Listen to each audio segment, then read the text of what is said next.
सुप्रभात बच्चों, आज हम आपकी पाठ्य पुस्तक हिंदी के पाठ 5 का अध्ययन करेंगे, जिसका शीर्षक है संज्ञा।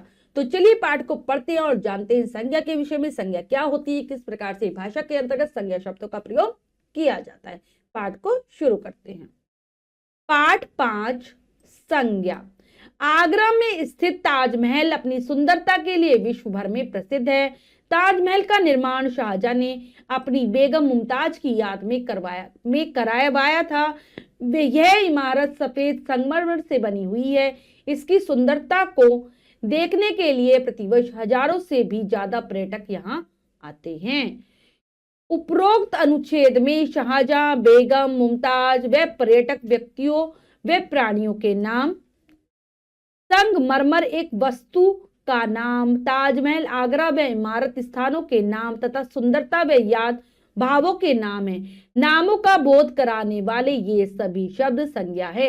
हमने एक अनुच्छेद पढ़ा, वहां पर बहुत सारे नाम आए, कुछ से व्यक्तियों के नाम, कुछ से वस्तुओं के नाम और कुछ से स्थानों के नाम, साथ ही साथ भावों के नाम भी आए थे। कौन कौन से भावों के नाम थे?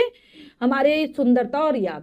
तो ये सभी नाम क्या होते हैं? व्याकरण में संज्ञा कहे जाते हैं। जो भी नाम का बोध कराए शब्द, वो सभी संज्ञा है। तो संज्ञा की परिभाषा है किसी व्यक्ति, प्राणी, वस्तु, स्थान अथवा भाव के नाम को संज्ञा कहते हैं। कोई भी नाम है बच्चों, किसी का भी नाम है, व्याकरण में वो संज्ञा है, संज्ञा कहा जाएगा उसको। अब आते हैं संज्ञा के भेद। संज्ञा के 3 भेद होते हैं। संज्ञा 3 प्रकार की है: व्यक्तिवाचक संज्ञा, जातिवाचक संज्ञा तथा भाववाचक संज्ञा। ये 3 भेद हैं। पहला है व्यक्तिवाचक संज्ञा। किसी विशेष व्यक्ति, वस्तु अथवा स्थान आदि का बोध कराने वाले शब्द व्यक्तिवाचक संज्ञा कहलाते हैं। जैसे, तो बच्चों जो किसी विशेष व्यक्ति से का नाम होगा, वस्तु का नाम होगा, स्थान का नाम होगा, तो वो शब्द होंगे व्यक्तिवाचक संज्ञा। विशेष व्यक्ति, वस्तु और स्थान के नाम का ये बोध कराते हैं।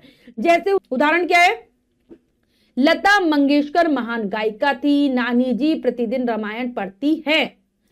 इंडिया गेट दिल्ली में स्थित है। तो यहाँ पर हमने 3 वाक्य पढ़े, जिसमें पहले वाक्य में आया लता मंगेशकर, जो कि किसी व्यक्ति का नाम है, रामायण जो कि एक वस्तु का नाम है, और इंडिया गेट जो एक स्थान का नाम है। तो उपरोक्त वाक्यों में आए रंगीन शब्द किसी विशेष व्यक्ति, पुस्तक, स्मारक तथा स्थान के नाम है। अतः ये शब्द व्यक्तिवाचक संज्ञा है। तो ये विशेष व्यक्ति, विशेष वस्तु, विशेष स्थान के नाम है, इसीलिए ये क्या है? व्यक्तिवाचक संज्ञा है। अगला आता है जातिवाचक संज्ञा। किसी जाति या वर्ग के एक ही प्रकार के सभी प्राणियों, वस्तु अथवा स्थानों का बोध कराने वाले शब्द जातिवाचक संज्ञा कहलाते हैं। तो बच्चों जो पूरी संपूर्ण जाति का बोध कराए, पूरे वर्ग का बोध कराए, चाहे वो प्राणियों की जाति हो, वस्तुओं की जाति हो, या व्यक्तियों की जाति हो, स्थानों की जाति हो, तो वो सभी जातिवाचक संज्ञा आएंगे और ये समूह का बोध कराती है जातिवाचक संज्ञा। जैसे शिशु रो रहा है, खरगोश गाजर खा रहा है, आज मंदिर में कीर्तन हो रहा है। तो यहाँ पर आए शिशु, खरगोश, मंदिर। ठीक है। तो जो उपरोक्त वाक्यों में आए रंगीन शब्द एक ही प्रकार के सभी व्यक्तियों, प्राणियों, वस्तुओं तथा स्थानों के नाम हैं। अतः ये शब्द जातिवाचक संज्ञा है। तो शिशु पूरी जाति का बोध करा रहा है, शिशुओं की, खरगोशों की संपूर्ण जाति का, और ऐसे ही मंदिर, जितने भी मतलब ऐसे स्थान है उनको मंदिर कहा जाता है, पूरी जाति को बता रहे हैं। तो ये सब जातिवाचक संज्ञा के उदाहरण है। अब आती है भाववाचक संज्ञा। किसी प्राणी, वस्तु, स्थान के गुण, दोष, दशा या भाव आदि का बोध कराने वाले शब्द भाववाचक संज्ञा कहलाते हैं। जैसे, तो जो किसी प्राणी के, वस्तु के, स्थान के गुण, दोष से संबंधित हो, उसके दशा से, भावों से संबंधित हो संज्ञा, वही भाववाचक संज्ञा होती है। कैसे? मोटापा व्यक्ति को आलसी बनाता है। कोई को प्यास लगी है, फूलों में सुगंध होती है। तो यहाँ पर हमने देखा रंगीन छपे हुए शब्द है, वो है मोटापा, प्यास और सुगंध। तो मोटापा क्या है? एक व्यक्ति की एक दशा है। ठीक है। प्यास क्या है? मन का हमारा भाव है। ठीक है। और फूलों में सुगंध होती है, फूलों का एक गुण हो गया। तो इसको बता रहे हैं। उपरोक्त वाक्यों में आए रंगीन शब्द किसी व्यक्ति या वस्तु के गुण, दोष अथवा अवस्था आदि का बोध कराते हैं। अतः ये शब्द भाववाचक संज्ञा है। जो भावों को बताए, दशा को बताए, गुण, दोष को बताए, वही होती है भाववाचक संज्ञा।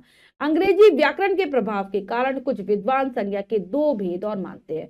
मतलब हमारा जो अंग्रेजी व्याकरण है उसमें 5 भेद होते हैं, तो इसी आधार पर 2 और भेद माने गए हैं। कुछ हमारे जो विद्वान है उनके द्वारा, वो है द्रव्यवाचक संज्ञा और समुदायवाचक संज्ञा। इनके बारे में जानते हैं। द्रव्यवाचक संज्ञा, किसी द्रव्य, धातु अथवा पदार्थ का बोध कराने वाले शब्द द्रव्यवाचक संज्ञा कहलाते हैं। मतलब ऐसे शब्दों को द्रव्यवाचक संज्ञा कहा जाएगा जो कि द्रव्य का, धातु का या पदार्थ के नाम का बोध कराते हैं। जैसे उदाहरण है, दूध एक संपूर्ण आहार है, ये क्या एक द्रव्य है। मैंने मिट्टी का घड़ा खरीदा, मिट्टी क्या हो गई, एक पदार्थ हो गई, और यह हार सोने का है, तो सोना क्या हो गया, एक धातु हो गई। उपरोक्त वाक्यों में आए रंगीन शब्द द्रव्य और धातु अथवा पदार्थ के नाम है, अतः ये शब्द द्रव्यवाचक संज्ञाएं हैं। ठीक है, अब आता है समुदायवाचक संज्ञा। वो क्या होती है जानते हैं। किसी व्यक्ति, प्राणी अथवा वस्तु के समूह या समुदाय का बोध कराने वाले शब्द समुदायवाचक कहलाते हैं। जो किसी व्यक्ति की, प्राणी की और वस्तु के समूह से संबंधित हो, समुदाय से संबंधित हो, वो है समुदायवाचक संज्ञा। जैसे गुरुद्वारे में बहुत भीड़ है, तो ये व्यक्तियों का समूह हो गया। कक्षा में बच्चे पढ़ रहे हैं, बच्चों का समूह हो गया कक्षा। और आज जुलूस निकल रहा है, तो जुलूस क्या हो गया, ये भी बहुत सारी भीड़ हो गई। ठीक है, तो उपरोक्त वाक्यों में आए रंगीन शब्दों से व्यक्तियों के समुदाय अथवा समूह का बोध हो रहा है, अतः ये शब्द समुदायवाचक संज्ञा है। समूह का बोध करा रहे तो समुदायवाचक संज्ञा है। अब आते हैं भाववाचक संज्ञा की रचना, यानी कि भाववाचक संज्ञाएं, यानी कि बच्चों जो भाववाचक संज्ञाएं बनाई जाती है, किस प्रकार से बनाई जाती है। भाववाचक संज्ञाएं मुख्य रूप से 4 प्रकार से बनाई जाती है। जातिवाचक संज्ञा शब्दों से, विशेषण शब्दों से, सर्वनाम शब्दों से और क्रिया शब्दों से। तो सबसे पहले देखते हैं जातिवाचक संज्ञा शब्दों से किस प्रकार से बनती है क्या भाववाचक संज्ञा। तो यहाँ पर कॉलम है, मतलब तालिका के माध्यम से, जातिवाचक संज्ञा, भाववाचक संज्ञा, जातिवाचक संज्ञा, भाववाचक संज्ञा। पढ़ते हैं।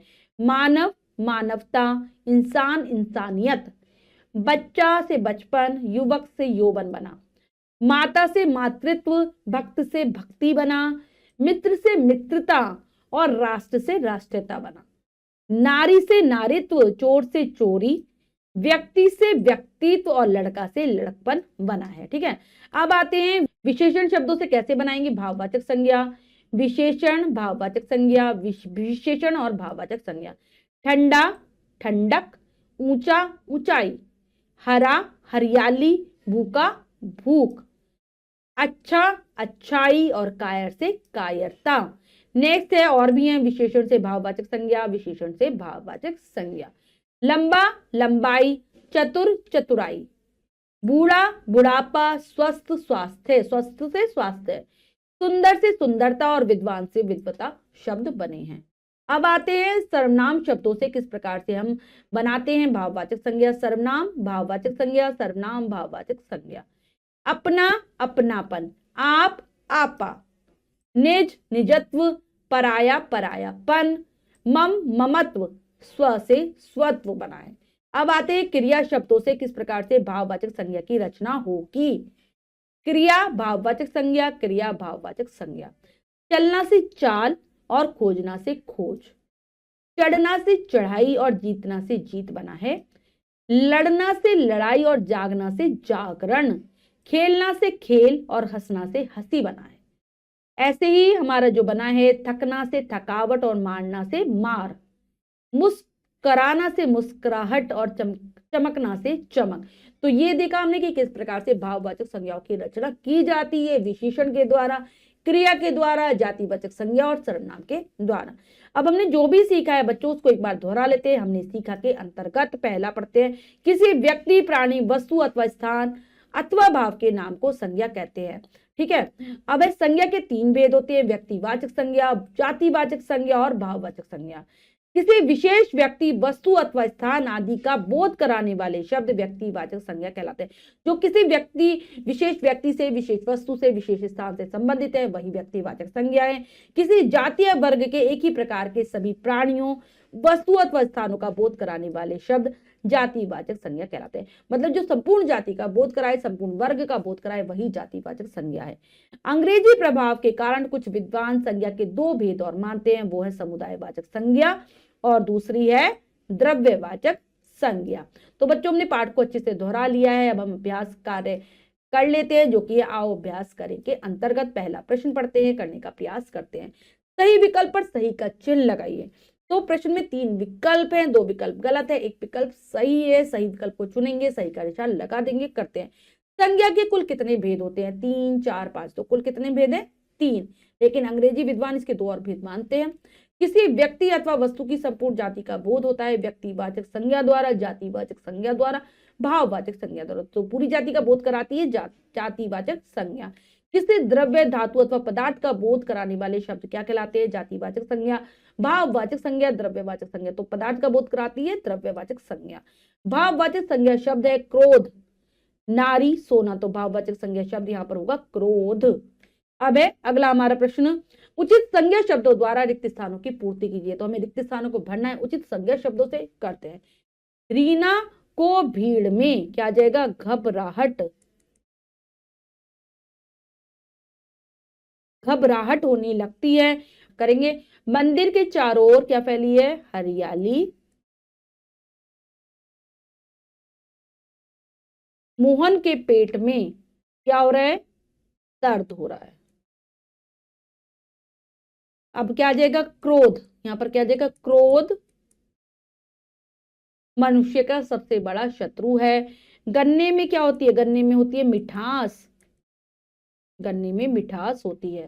तो बच्चों ये कार्य हमने बहुत अच्छे से समझकर पूर्ण कर लिया है। इसके बाद जो भी कार्य दिया गया है वो आपको स्वयं करना है सुंदर अक्षरों में अपनी अभ्यास पुस्तिका में। तो बच्चों आज हमने संज्ञा के विषय में जाना। संज्ञा हम किसको कहते हैं? किसी भी नाम को व्याकरण में कहा जाता है संज्ञा, चाहे वो जाति से संबंधित नाम हो, व्यक्ति से संबंधित नाम हो, भाव का हो या वस्तु का नाम हो, सभी संज्ञा है। हमने संज्ञा के भेदों के विषय में भी जाना। आशा करती हूँ ये पाठ आपको बहुत अच्छे से समझ आ गया होगा। पाठ को फिर से जरूर पढ़ेंगे, संज्ञा की परिभाषा याद कर लेंगे और साथ ही साथ उस तालिका को भी याद करेंगे जो कि संज्ञा शब्दों से, मतलब कि हमने किस प्रकार से भाववाचक संज्ञा का निर्माण किया था, वो जो हमने सीखा था। आशा करती हूँ बहुत अच्छे से पाठ आप समझ गए होंगे। मिलते हैं अगली कक्षा में नए पाठ के साथ। तब तक के लिए स्वस्थ रहिए, प्रसन्न रहिए। धन्यवाद।